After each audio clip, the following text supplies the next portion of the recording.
नमस्कार, मैं हूं मनप्रीत और आप देख रहे हैं वायरल सच का खास कार्यक्रम शख्सियत। आज हम आपकी मुलाकात कराने जा रहे हैं एक ऐसी महिला से जो कि डांस टीचर भी रह चुकी हैं, अकाउंट्स में भी रह चुकी हैं, सोशल वर्क में भी हैं और साथ साथ पॉलिटिक्स में भी उन्होंने अपना कदम रखा है। और पॉलिटिक्स में होने के साथ साथ वुमेन एम्पावरमेंट के ऊपर भी जो कभी ना कभी काम करने पे लगे ही रहते हैं। तो आइए बात करते हैं भाजपा जिला मंत्री योगिता धीर जी से। नमस्कार मैम, बहुत बहुत स्वागत है आपका। नमस्ते जी, नमस्ते। सबसे पहले मैम हम आपके बारे में जानना चाहेंगे कि कब और कैसे हुआ आपका सोशल एक्टिविटीज में आना, कि किसी से मोटिवेशन मिला हो या क्या थॉट प्रोसेस था आपका?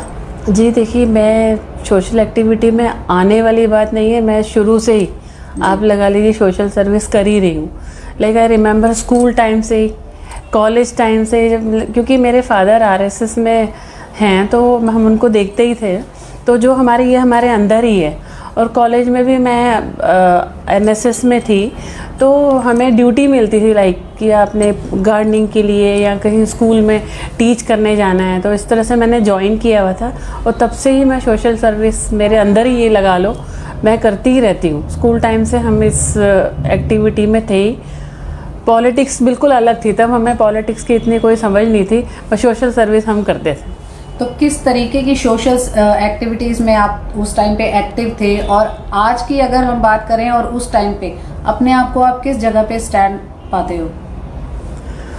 देखिए, बेसिकली जहाँ पे भी मैं हूँ आज, ये सोशल सर्विस करने के मोटो से ही आई हूँ। मतलब मेरे माइंड में ये था ही, और हमेशा मैं तत्पर रहती हूँ। मुझे रहता है कि कुछ ऐसा करूँ जो विजिबल हो, जिससे देश का भला हो, लोगों का भला हो। तो मैं वो करते करते यहाँ तक आई, विजिबल हुई, चांस मिला, डेस्टिनी है, पॉलिटिक्स में आ गई। बेसिकली तो मैं बिजनेस में थी, like I am a business women, I am doing my own business. मेरा अपना हैप्पी होम प्रॉपर्टीज़ है, और मैं पिछले 15-16 सालों से रियल एस्टेट के बिज़नेस में हूँ। उससे पहले जॉब में थी, तो बिज़नेस करने के उससे मैं बिज़नेस में आई, लेकिन पॉलिटिक्स में कब आ गई मुझे पता ही नहीं चला। लाइक सोशल सर्विस करते करते पॉलिटिक्स में पहुँच गई। तो आप वैसे बेसिकली कहाँ से हैं, और यहाँ पे आने के बाद क्या कोई दिक्कतें आई आपको अपने आप को स्टैंड करने में? टचवुड, देवी माँ की इतनी कृपा रही है, मुझे कभी ऐसा लगा ही नहीं कि मुझे लाइफ में कोई गलत लोग मिले या मेरे साथ बुरा हुआ। हमेशा अच्छे लोग मुझसे जुड़े, सबने मुझे सपोर्ट किया, और मुझे ऐसा लगता है कि मैं जहाँ थी आगे बढ़ती गई। लाइक मैं बेसिकली इंदौर से बिलोंग करती हूँ, मैरिज होके यहाँ आई, मतलब इंदौर की मैं बेटी हूँ, हरियाणा की बहू हूँ जी।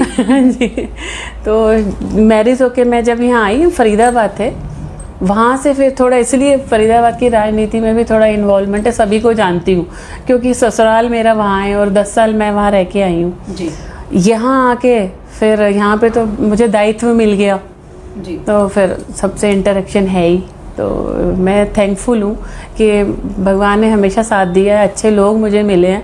इसलिए मुझे हमेशा लगता है कि जब हमारे साथ कोई अच्छा करता है तो हम भी आगे किसी के साथ अच्छा करें। तो बस यही मन में रहता है कि मैं कुछ कर सकूं देश के लिए। तो योगिता जी, आप क्या मानते हैं कि समाज सेवा करते हुए क्या ये चीज़ ज़रूरी है कि आपको पॉलिटिक्स में आना चाहिए? क्योंकि कई बार बहुत सारे काम ऐसे होते हैं, आप समाज सेवा में तो कर रहे हो, बट कहीं ना कहीं राजनीति उसमें एक अड़चन पैदा करती है, या वो आप काम करवा नहीं पाते हो, या एक होता है ना पावरफुल होना ज़रूरी है। तो आपको भी क्या सेम चीज़ लगती है कि राजनीति ज़रूरी है अगर आप सोशल वर्क करना चाहते हैं? तो ऐसा बिल्कुल नहीं है, लाइक कनेक्ट नहीं कर सकते। हालांकि मैं ये ज़रूर कहती हूँ कि अगर आप एजुकेटेड हो तो आप पॉलिटिक्स में अगर आपको चांस मिलता है तो आप ज़रूर आइए, क्योंकि पढ़े लिखे लोग राजनीति में होने चाहिए जी। थोड़ा एक मायना बदलना चाहिए। पहले एक मन में सबके प्रिस्क्रिप्शन था कि ये था कि राजनीति ये है, गंद है, ऐसा बिल्कुल नहीं है। मैं ये सबको मैसेज देना चाहती हूँ कि पॉलिटिक्स में पढ़े लिखे लोगों को आना चाहिए, अपना कंट्रीब्यूशन करना चाहिए समाज में, अपना कंट्रीब्यूशन, क्योंकि आपको एक प्लेटफॉर्म मिल जाता है। पॉलिटिक्स में आप हो तो आपका एक सर्कल हो जाता है, आप सबसे मिलते हो और आपको एक चांस मिल जाता है। तो आप सोशल सर्विस जो करते हैं अदर देन पॉलिटिक्स, तो वो है ही। जिसको सोशल सर्विस करनी है उसको किसी की ऐसी ज़रूरत नहीं है, लेकिन आप पॉलिटिक्स में रह के आप काफ़ी कुछ देश की सेवा कर सकते हो, कुछ भला कर सकते हो, जो नीडी हैं उनके लिए आप सपोर्ट कर सकते हो, ये मैं कहूँगी। तो आपने बीजेपी को ही क्यों चुना कि अगर आप पॉलिटिक्स में आना चाहते हैं तो आपने बीजेपी को ही क्यों चुना और क्या दायित्व बीजेपी के द्वारा आपको दिए गए? अभी मैं जिला में मंत्री के पद पर नियुक्त हूँ। उससे पहले मैं बादशाहपुर, क्योंकि मेरा वार्ड नंबर 26 आता है, बादशाहपुर मंडल से विधानसभा मेरा है, तो बादशाहपुर मंडल की मैं महामंत्री थी।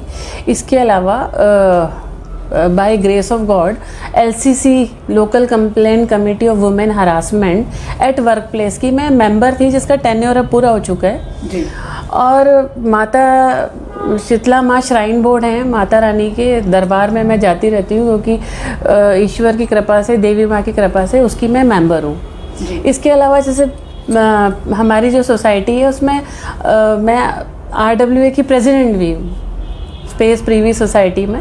तो उसकी वजह से भी मुझे काफ़ी, क्योंकि सब अपने एरिया का सब कुछ देखने को जो भी है, सब सोशल सर्विस का एक बहाना और मिल गया, क्योंकि अगर आप एक प्रेसिडेंट हो किसी सोसाइटी के तो दायित्व होते ही हैं कि आपको अपना एरिया, अपनी सोसाइटी को देखना है। तो इस तरह से मुझे और चांस मिल गया, मैं और सर्विस करने का मौका मिल गया, ये है। और स्वर्ण जयंती बिजली समिति के भी मेंबर अंडर द CM हूँ इस एरिया की अपने, तो उसमें किसी की बिजली की छोटी मोटी प्रॉब्लम है तो जो मैं कर सकती हूँ अपने तरफ से करती हूँ। तो बीजेपी ही क्यों चुनी गई आपके द्वारा? बीजेपी क्योंकि देखो मैं एक देशभक्ति और हिंदुत्व और एक कल्चर से अपने कनेक्टेड हूँ।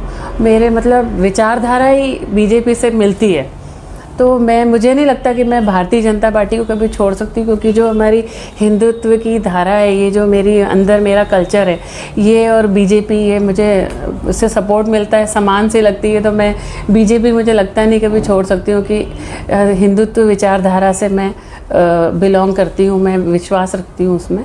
मेरे फादर RSS में थे, तो उसकी वजह से वही रीज़न है, जब RSS में आप हो तो पूरी तरह से देशभक्ति आपके अंदर आ ही जाती है। तो जो हिंदुत्व है और ये आप जो विचारधारा बीजेपी से कनेक्ट होने की है, ये RSS की वजह से ही है, क्योंकि मेरे फादर इसमें जब से मैं देख रही हूँ, मतलब स्कूल टाइम से आज तक मेरे डैडी इसमें कनेक्टेड हैं, और वो इतने ज़्यादा उनमें देशभक्ति की धारा है। He never took any position, वो कोई दायित्व नहीं लेते, लेकिन वो बिल्कुल रेगुलर, आज भी सुबह वो 4 बजे उठते हैं और RSS की सारी मीटिंग अटेंड करते हैं। तो योगिता जी, हम आपसे जानना चाहेंगे कि क्या क्या हॉबीज़ हैं आपकी, और उन्हीं हॉबीज़ को क्या आपने सोशल एक्टिविटीज़ के रूप में भी यूज़ किया है? देखिए, अब हॉबीज़ की बात आ गई तो, क्योंकि हॉबीज़ में ऐसा है कि मुझे मेरा पैशन है, मुझे डांस म्यूज़िक का बहुत शौक़ है।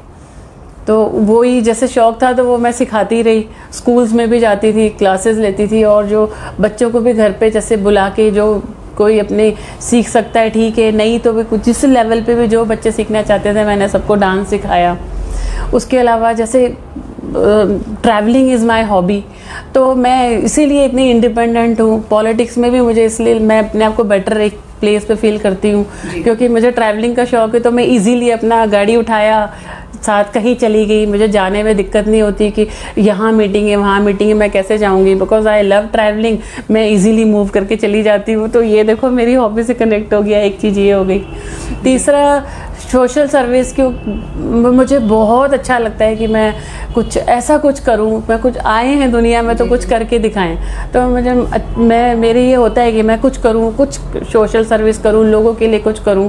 तो देवी माँ ने मुझे इतना मतलब कि प्रॉस्परस किया है कि मैं कुछ कर सकती। तो मैं जितना मेरे श्रद्धा होती है या जितना प्रभु की इच्छा होती है, मैं जो कर सकती हूँ मैं देश के लिए, गरीब बच्चों के लिए या समाज के लिए करती हूँ। एक प्लांटेशन इज़ माय हॉबी, मुझे बहुत शौक़ है। मैं अपने घर में जब भी फ्री टाइम होता है गार्डनिंग करती रहती हूँ। हर तरह के प्लांट, सर्कुलेंट, फ्रूट्स, वेजिटेबल्स सब मैंने अपने घर लगाए हुए हैं। तो वो फिर मैं वृक्षारोपण से कैसे दूर रह सकती हूँ। तो ये भी मतलब देखिए मेरी प्लांटेशन, मेरी मतलब एक हॉबी है गार्डनिंग, उससे कनेक्टेड मेरी हर बार कोशिश होती है कि मैं जब भी किसी से मिलूँ तो मैं आर्टिफिशियल फूल ना लेके जाऊँ, मैं एक जिंदा पेड़ लेके जाऊँ, ताकि वो उनको एक फूल सूख जाए, मुरझा जाए, वो ना मिले, खिलते हुए हमेशा उनके गार्डन में फूल रहें। तो इस तरह से मेरी कोशिश होती है कि मैं जब भी किसी से मिलूँ तो एक उनको प्लांट गिफ्ट करूँ। तो इस तरह से मैं प्लांटेशन को या वृक्षारोपण पे भी, और पीछे लास्ट वृक्षारोपण का जो कार्यक्रम था उसमें मैं गुड़गांव ज़िले में हेड भी बनी थी। तो जितना हो सकता था मैंने सबको प्लांट्स 1000, 2000, 5000 जितने भी चाहिए मैंने सबको प्रोवाइड करवाए और वृक्षारोपण हर जगह करवाया। और मेरी कोशिश रहती है कि मैं प्लांटेशन पे सबको, मतलब कि ये तो मुझे खुद हैबिट है। देखिए घर में जो भी गार्बेज निकलता है मैं उसको कभी डस्टबिन में नहीं डालती हूँ, या तो मैं उससे मतलब कि उसको रिसाइकल कर लेती हूँ, उससे खाद बना लेती हूँ, या ग्रीन जो भी निकलता है उसको इकट्ठा करके गाय को खिला देती हूँ। थोड़ी सी मेहनत करनी पड़ती है कि उसको पॉलीथीन में डालना होता है, बट डेली का, जैसे अभी भी मैं आई हूँ तो मैं पॉलीथीन मेरी गाड़ी में था, फिर मैं गाय को खिलाते हुए, जैसे पालक बनाया तो उसके पीछे का पूरा पोर्शन वो मैं गाय को देते हुए फिर आई हूँ।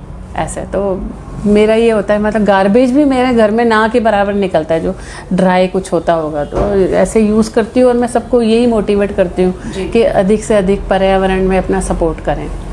तो अधिक मैम, अभी हम पदों की बात करें तो भाजपा में भी पदों की नियुक्ति होने वाली है, तो अगर भाजपा आपको किसी और वरिष्ठ पद पे नियुक्त करती है तो क्या आपका आगे की जिम्मेदारियां रहेंगी, या क्या आप सोचते हैं कि आप उसके लिए तैयार हैं?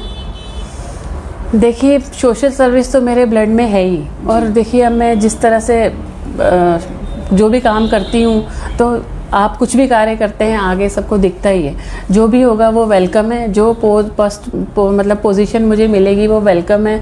और दायित्व ऐसा नहीं है कि मैं एक दायित्व पे ही हूँ तो मैं कुछ कर रही हूँ। दायित्व मिलना ना मिलना वो अलग चीज़ है, वो एक सेपरेट चीज़ है। ऐसा कुछ नहीं है कि कोई दायित्व मिले या ना मिले, वो पार्टी की डिसीज़न होगा, उन्हीं का होगा जो होगा। उसके लिए मुझे कोई ग्रीड नहीं है। मैं जो काम कर रही हूँ आज कर रही हूँ, कल भी करूँगी। तो ऐसे पोजीशन की कोई वो नहीं है। अगर पार्टी को विजिबल हो गए कहीं ना कहीं, लेकिन जो भी है वो मुझे लगता है कि कहीं ना कहीं कोई ना कोई जगह मुझे ज़रूर मिलेगी ताकि मैं कुछ काम कर सकूं। नहीं भी होगी तो मैं सोशल सर्विस करती हूं, तो वो तो मेरे अंदर है ही। बीजेपी में जुड़ी हुई हूँ तो जुड़ी तो रहूँगी मैं। दायित्व कोई ऐसा मायने रखता नहीं है मेरे हिसाब से। जी मैम, शो के अंत में आपसे मैं एक मैसेज लेना चाहूँगी उन महिलाओं के लिए कि जो आपका ये शो देखे, आपकी प्रोफाइल देखे, क्योंकि वो बहुत डीमोटिवेट होती हैं, उनको नहीं समझ आती कि हमें आगे क्या करना चाहिए क्या नहीं करना चाहिए। बहुत सारी ऐसी महिलाएं हैं जिनमें हिडन टैलेंट होता है, बट वो अपने टैलेंट को छुपाती हैं या ये सोचती हैं कि अगर मैं घर से बाहर गई तो शायद कहीं ना कहीं घर पीछे छूट जाएगा। बट उन महिलाओं को आज की डेट में समझाने की ज़रूरत है। आप घर भी संभाल सकते हो, बाहर भी देख सकते हो, अपने आप को एम्पावर भी कर सकते हो। तो उन वुमेन्स को आप क्या मैसेज देना चाहेंगे? देखिए मेरा सीधा सा मैसेज है कि confident, one should be very much confident and time management. अगर आप कॉन्फिडेंट हो और आप टाइम प्रॉपर मैनेज कर लेते हो तो आप, मेरे ख्याल से फैमिली और जो आपके हॉबी या आप जो कुछ बाहर निकलना चाहते हो या एक्सप्लोर अपने आप को करना चाहते हो तो आप आराम से कर सकते हो, बशर्ते कि आप एक सिस्टम बना लीजिए, टाइम मैनेज कर लीजिए, तो आप दोनों को पूरी भली भांति कर सकते हो। और ये हर महिलाएं समझती हैं। जैसे कि मुझे लगता है कि मैं अपनी फैमिली में भी बहुत बुरी तरह से कनेक्टेड हूँ। मेरी बेटी है बड़ी, वो डॉक्टर है जी। सरकारी हरियाणा गवर्नमेंट में डॉक्टर है। छोटी बेटी है वो टेबल टेनिस की नेशनल प्लेयर है। बेटा अभी मेरा छोटा है, 3 बच्चे मेरे, वो अभी पढ़ रहा है 9th स्टैंडर्ड में। तो मुझे ऐसा लगता है कि मैं अपने बच्चों का पूरा ध्यान रखती हूँ। इसलिए लगता है क्योंकि मैं पूरा टाइम उनको देती हूँ, एज वेल एज उस हिसाब से मैं कोऑर्डिनेट करके बाहर पॉलिटिक्स में भी मैं पूरा टाइम देती हूँ। मुझे कभी नहीं लगा कि मेरी फैमिली से मुझे अड़चन आई है या मैं टाइम दे नहीं सकी। मतलब मैंने राजनीति को भी पूरा टाइम दिया और मुझे पूरा सपोर्ट भी मिला है, क्योंकि मैं घर में अपना पूरा 100% अपनी तरफ से देती हूँ। तो महिलाओं को सिर्फ एक अपना सिस्टम बनाने की ज़रूरत है और एक कॉन्फिडेंस उनको अपना, एक बार अगर वो बाहर आती हैं कुछ भी करती हैं तो सपोर्ट अगर उन्हें फैमिली से मिलता है, ये तो बस एक कॉन्फिडेंस और टाइम मैनेजमेंट है। ये दोनों चीज़ें हर महिलाएं आगे बढ़ सकती हैं इसको लेके। बहुत बहुत धन्यवाद मैम हमारे से बात करने के लिए। ये थे हमारे बीच योगिता धीर जी, जो कि मल्टी टैलेंटेड वुमन है, जिन्होंने स्पोर्ट्स भी किया है, डांसिंग लाइन में भी रहे हैं और साथ में सोशल एक्टिविटीज़ भी की हैं और अभी राजनीति के क्षेत्र में भी है और साथ साथ अपना परिवार भी बखूबी निभा रहे हैं। बहुत सारी ऐसी वुमेन्स जो ये सोचती है कि शायद कुछ पीछे छूट जाएगा, तो ये आपकी गलतफहमी है। जैसे कि योगिता जी ने कहा, टाइम मैनेजमेंट और कॉन्फिडेंस, बस 2 चीजें चाहिए आपको अपने लाइफ को आगे बढ़ाने के लिए। तो इसी तरह तमाम अपडेट्स के लिए बने रहे हमारे साथ और देखते रहें वायरल सच। नमस्कार।